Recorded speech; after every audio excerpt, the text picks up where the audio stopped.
Hello and welcome to the weekly commodity market update. I'm Brownfield's Will Robinson, joined as always by the University of Missouri's Ben Brown. Good morning, Ben. Hi, Will. How are you today? I'm doing well. The sun's out here in Columbus, but it looks a little bit cloudy there in Columbia. We'll take it. We'll take it. We need rain really bad, and so we'll take this rain, even though it's in the middle of harvest. I think even the farmers are excited about it, especially those that got wheat planted in the last couple of weeks. This will certainly help pop up some of that wheat. Yeah, it's always kind of funny, speaking with farmers, they're dreading when there is rain, they're dreading when there is no rain. So I guess any weather could be good or bad, just depending Yeah, on. we just got to take it when we can get it. So, but we've been so dry here in central and northern Missouri. It's helped speed up harvest in some cases, but we'll certainly take this little break in harvest to enjoy some rain today. All right. Well, looking in comparison to last week when it was a little bit more sunny, some market adjustments. Can you talk about those? Yeah, let's start on the future side if we can. So, feed grains largely reacting to some of the aggression we're seeing in Ukraine. Okay, so that's kind of the story. Oilseeds continue to struggle to a little bit hold their momentum. That's the overarching statement right here. But December corn up 18 cents to $6.98. November soybeans down 4 cents to 13.70. Soybean oil up a penny and a half to 65 cents per pound. Soybean meal up 90 cents per short ton. Old crop wheat for December 2022 up 14 cents to $9.26, and the new crop July wheat up 19 cents to 9.30. So you kind of teased some of the reasons that we're seeing that support re-enter the market with Russia, Ukraine, but what other factors are really driving the market? Yeah, sure thing. So ethanol production rebounded a little bit last week. It still remains at pretty low levels, but up 10 million gallons on the week after falling to its lowest output since the winter storm that hit Texas and other parts of the United States all the way back into 2021. So very slow ethanol grind here the last couple of weeks. Export sales of U.S. feed grains and oilseeds came down from relatively strong levels the week prior.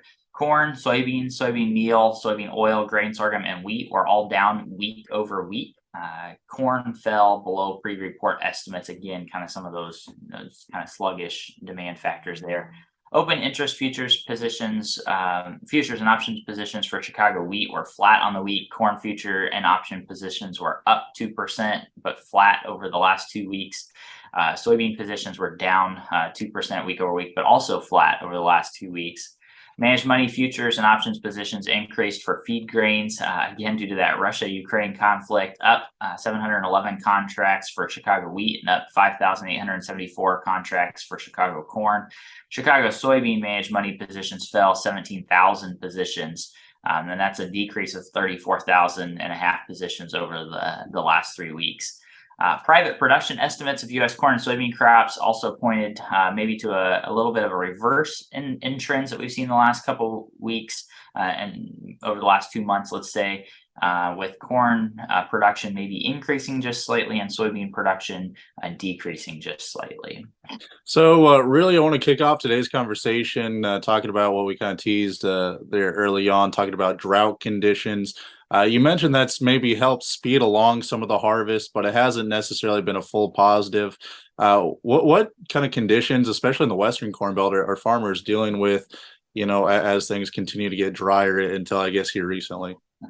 Yeah, so it's been dry throughout the entire Western Corn Belt, and especially if we think about this cash market and how the cash market's relating. I think there's really three big things I think that are feeding into this cash market right now.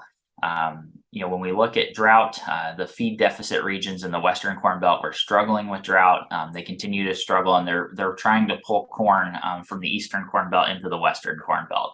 So that's one thing that's starting to impact. This dry weather that we've had over the last month and a half has really shrunk the water levels on the Mississippi River. This is something that's been covered extensively by ag media the last couple of weeks, and I'm glad to see it's getting the attention it is. But certainly, we're seeing historically low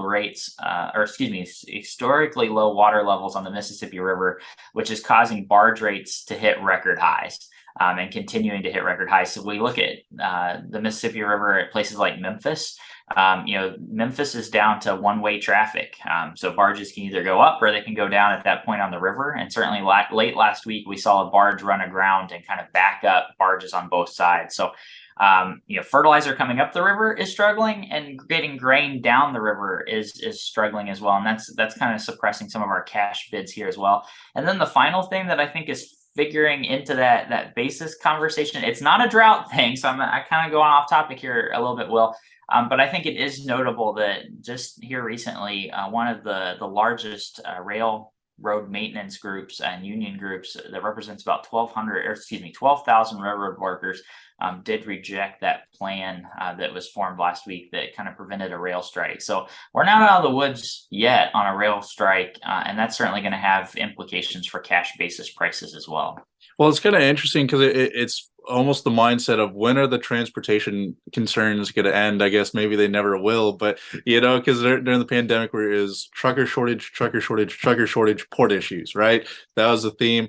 Now with the drought, like you said, the drought factors that we've been seeing, we're seeing a lot of low, water levels. So I want to start there before we talk about the railway too much. But within that, within that limited transportation there, do you see this mostly as just a short run factor within the market that is probably already priced in to some extent, but are there any longer term implications from that?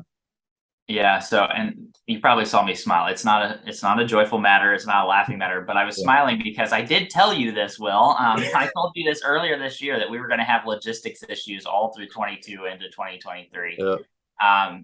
Okay, so your question about the river, is it a long-lasting thing? I do actually think this is a long-lasting thing they'll carry with us over the next several months. A couple of primary reasons. One, outside this rain event that is providing some rain here in Missouri that'll help that Mississippi River, there's not a whole lot of persistent and consistent rain in the forecast over the next couple of months. So I do think we're going to see lower water levels in the Mississippi River for a while.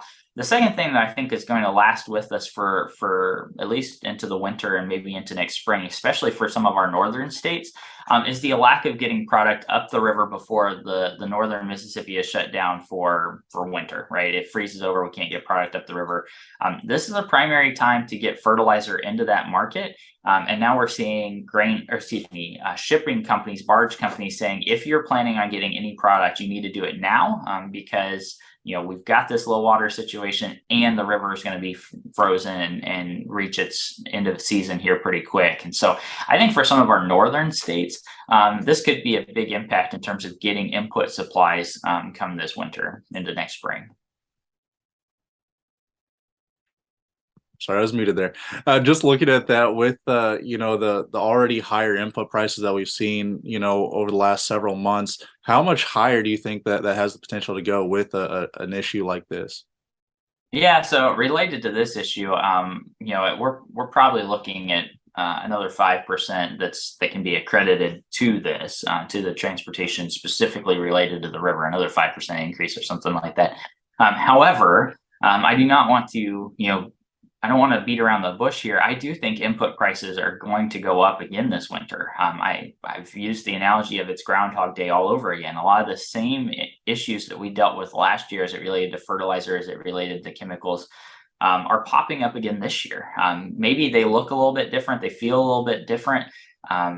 I'll give an example. 2021, as we got ready for that growing season, part of our challenge was we got behind on fertilizer production here in the United States because of that freeze in Texas and high natural gas prices.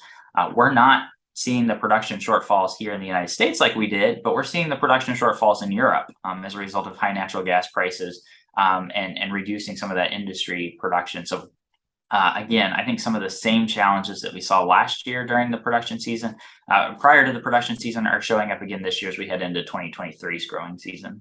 And then here quickly, I want to get your thoughts on the issues that we've seen on the rail system. So that rejection of a proposal that temporarily at least prevented strike. Where do we stand right now? What do you expect moving forward?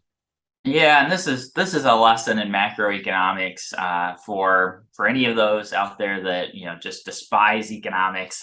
This is This is a classical economic problem, right? Like we're in an era where workers especially have the opportunity to ask for higher wages and ask for better working conditions as well. And they're flexing that, that opportunity to say, hey, we can get higher pay. And the deal that was put before them was for higher pay.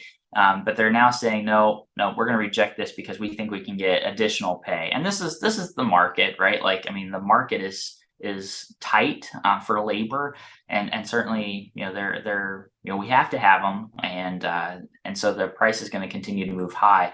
What this is going to do is it's going to kind of continually build in inflation into our economy. As I mean, this is just one example of kind of these worker negotiations that are happening across the country. Others in ag that we've seen, John Deere, the case, we've seen rail strikes as well as trucker strikes. Like, this is just part of that bigger thing of, the employees are asking for more wage increases. And that's what we're seeing here. So there's other unions that still have to vote on this, but the message we're getting is largely through the rank and file membership of these rail unions, that they're rather unhappy with the deal, and we'll see if they have to renegotiate that here in the next couple of weeks. Well, and it's kind of funny watching the mood that's generally surrounding these conversations from a public perspective. Generally early on, the public is like, supporting the workers. It's normally behind, yeah, you should have higher wages, better working conditions, more power to you, until it starts to impact people at home. And then the conversation shifts to, well, just get something done because now we're feeling the effect of it. That seems to tend or seems to be the trend on how these things can go. Absolutely. And I've said all through COVID, or since COVID started into this, labor economics was kind of a boring subject. It never changed much. We didn't really have many issues with it for a whole decade. And now, like, there's just so many things that are coming out that are classic economic examples that, frankly, we're gonna see textbooks written about these issues that we're seeing, because this is exactly what we'd expect given what we went through. So. All right, and then maybe winding down here within the show today, we have some private yield estimates that you talked about, but also USDA, they're getting ready to release another World Ag Supply and Demand Estimates report. So what insights are we seeing possibly coming our way? Yeah, so we've seen quite a few private estimates come out that are showing higher corn yields potentially on the horizon, and softer soybean yields.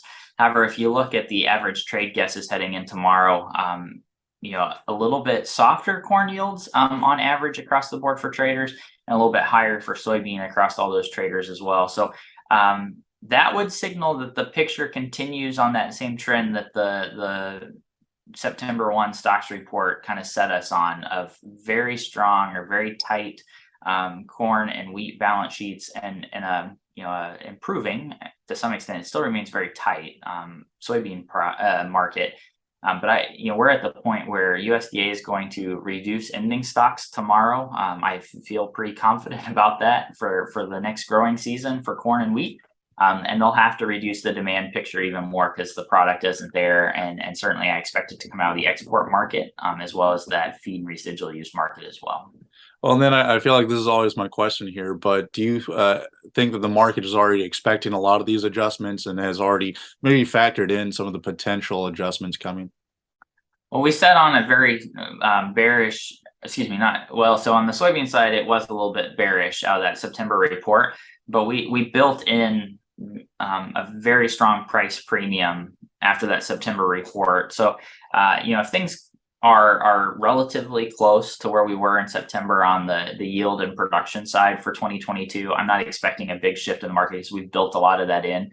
Where you could see a very big surprise to the market is if USDA doesn't cut demand and really reduces those ending stocks. That would be a very big bullish factor tomorrow for that market. But I do expect them, they're going to have to reduce demand on the corn and especially the corn side of the sheet, but also grain, sorghum, and wheat on all those feed grains. And so they'll have to cut demand, but if they don't, because they feel like we can continue to consume it, we could be looking for a surprise to the upside. Well, I look forward next week to either patting you on the back or scolding you when you're right or wrong one way or It the happens. other. Winding down here, outside of the upcoming WASDE report, are there any other market moving reports or factors that farmers should be watching? Yeah, just a reminder, because of the holiday this week on Monday, a lot of the big reports that we normally follow are all delayed a day this week. So here on Tuesday, crop inspections coming later this morning, plus export inspections plus crop conditions later today. On Wednesday is the big USDA report day where we get WASDE and the NASH crop production report for October at 11. We have the FSA grain and oilseed world reports at 11:30. Ethanol come out on Thursday, and then Friday we get those export sales and commitment of traders on Friday. So some good reports to keep in mind there. Looking elsewhere, if viewers, listeners would like to learn more about what we do, you can do so at brownfieldagnews.com. You can also check out our counterparts, the weekly livestock market update. That's Megan Grebner and Scott Brown with the University of Missouri. Thank you all for joining us. Thanks, Ben, for joining me. I'm Will Robinson on Brownfield.